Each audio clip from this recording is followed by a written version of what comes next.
Hello बच्चों, आइए हम लोग अब हेलो एल्केन और हेलो एरिन में सेटजेफ रूल के बारे में पढ़ते हैं।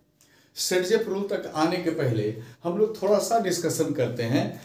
ऑर्गेनिक में दो रिएक्शन होता है। देखिए, एक होता है सब्स्टिट्यूशन रिएक्शन और एक होता है एलिमिनेशन रिएक्शन। जैसे एग्जांपल देखिए, अगर हमारे पास दिया हुआ है CH3CH2OH प्लस KBr, या यहां पर Cl कर दीजिए प्लस KOH, ये एलिमिनेट, इसको सब्स्टिट्यूट करेगा, एलिमिनेट नहीं करेगा। इसको क्या कर देगा, ये एक्वस है, ये है एक्वस, ये इसको एलिमिनेट करके इसकी जगह OH को आ जाएगा और ये बन जाएगा, देखिए CH3CH2OH प्लस KCl या KBr, Br लेंगे तो KBr। That is called substitution reaction. लेकिन ध्यान दीजिए, जब मीडियम अल्कोहलिक है, अल्कोहल ऐसे भी बहुत दूसरा चीज होता है, अल्कोहल में एनर्जी है। अल्कोहल जो है ना, पूरा सिस्टम को चेंज कर देता है। देखे होंगे आप अल्कोहल का क्वालिटी। अब हम क्या बताएं, आप ध्यान दीजिए। अब यहाँ पर देखिए कैसे चेंज कर देता है, जैसे आम जिंदगी में चेंज करता है, यहां भी वैसे ही बात आ जाएगी। अब यहां पर देखिए क्या होता है, CH3 है तो CH3 को हम लोग ऐसे लिख सकते हैं ना, H और यहाँ H, यहाँ C के साथ H दिया, यहाँ पर H दिया और यहाँ पर Cl दे दिया या Br दे दिया, अब प्लस KOH और थोड़ा सा मीडियम को अल्कोहलिक कर दिया। देखिए कमाल हो जाएगा, यहाँ बहुत मस्त रिएक्शन होगा। ये अल्कोहल जो है ना, एलिमिनेट कर देगा, ये किसी को कुछ नहीं समझेगा। अब ये क्या करेगा, H को भी हटा देगा, Br को भी हटा देगा। H के साथ OH मिलके H2O बनाएगा, Br के साथ K मिल जाएगा, KBr बनाएगा। और यहां पर देखिए दो सिग्मा बॉन्ड खाली हो गया, ये यहां शिफ्ट कर जाएगा और ये कंपाउंड बन जाएगा CH2 डबल बॉन्ड CH2। एक अल्कोहल बना था, दूसरे में एल्कीन बन जाएगा। ये अल्कोहलिक मीडियम का KOH से है और ये एक्वस मीडियम का KOH है। बहुत इंपॉर्टेंट है, देखिएगा, ध्यान दीजिएगा। अल्कोहलिक और एक्वस में KOH रहेगा। दोनों ही रिएक्शन में बहुत ड्रास्टिक चेंज हो जाता है। अब सवाल आ रहा है कि इसको हम लोग एलिमिनेशन रिएक्शन बोलते हैं, क्योंकि इसने एलिमिनेट कर दिया, सब्स्टिट्यूट नहीं किया। इसने H को भी एलिमिनेट किया और Br को भी एलिमिनेट किया, तो इसका नाम हो गया डीहाइड्रोहेलोजिनेशन। डी का मतलब होता है हटाना, तो देखिए इसने डीहाइड्रोजिनेशन किया है और डीहेलोजिनेशन किया।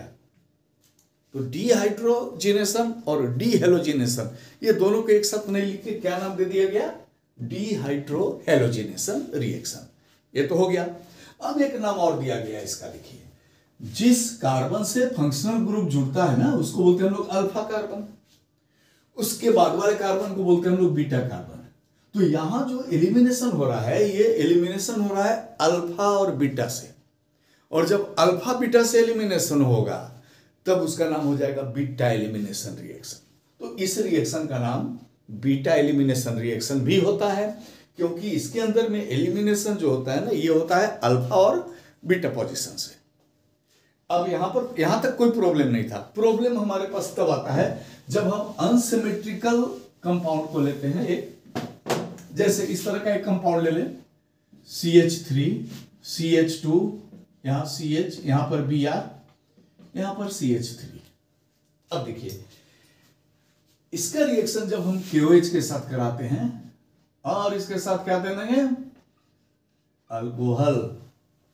एक्वस नहीं चलेगा, एक्वस देंगे तब तो सीधा रहेगा, अल्कोहल देंगे तो टेढ़ा होगा। ये अल्कोहल के साथ इसका रिएक्शन जब अल्कोहलिक मीडियम में होगा तो फिर से एलिमिनेट करेगा। अब यहां पर प्रॉब्लम क्या है, देखिए, ये अल्फा है, ये बीटा है, ये इधर भी बीटा है, इधर भी गामा है, तो दो बीटा हो गया ना। एक लेफ्ट साइड में बढ़ते हैं तो बीटा गामा आता है, एक राइट साइड में बढ़ेंगे तो अल्फा के बाद बीटा गामा आएगा। तो हमारे पास दो पॉसिबिलिटीज है, पहला है कि हम इससे निकालते हैं, दूसरा है कि हम इससे निकालते हैं। तो अगर हम इस रिएक्शन को स्ट्रक्चरल फॉर्म में लिखते हैं और निकाल के देखते हैं, देखिए C के साथ, अभी आप पहले समझ लीजिए कि क्या हो रहा है यहां पर खेल। यहां पर C के साथ H और H है, यहां C के साथ H, यहां पर Br, और यहां C के साथ H और H। इसको हम लोग स्ट्रक्चरल फॉर्मूला में लिखे प्लस KOH, अल्कोहल डाल दिए, बिना अल्कोहल का तो ये धूम नहीं मचाएगा। और इसको थोड़ा सा हम लोग बड़ा कर दिए इसलिए कि ये देखिए अब हमारे पास, ध्यान दीजिए,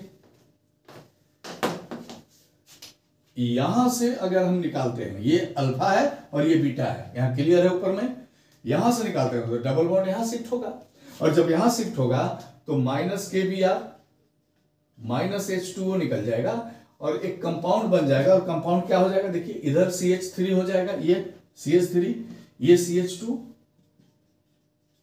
यहां पर CH, यहां डबल बॉन्ड, यहां CH2, एक कंपाउंड ये बन गया, उसमें यहां से निकला था। दूसरी बार हम लोग कोशिश कर रहे हैं कि चलिए ये अल्फा बीटा है, हम यहां से भी निकाल देते हैं। देखिए तो हम लोग इस बार यहां से निकाल दिए, जब यहां से निकाले तो डबल बॉन्ड यहां शिफ्ट हुआ, और हमारे पास रिएक्शंस में KBr और H2O तो माइनस हुआ ही, बच गया क्या बना, CH3, यहां CH, double bond CH, single bond CH3। देखिए अब यहां पर इसका ये हो गया 1 ब्यूटीन, ये हो गया 1 ब्यूटीन। देखिए पहला लेटर हमेशा कैपिटल लेटर होगा, ये हो गया 2 ब्यूटीन, तो कंपाउंड बन गया। एलिमिनेशन रिएक्शंस था, कंपाउंड 2 बनेगा, अब 2 कंपाउंड बनेगा तो सही तो कोई एक ही होगा ना। तो इसके लिए आया था सेटजेफ रूल।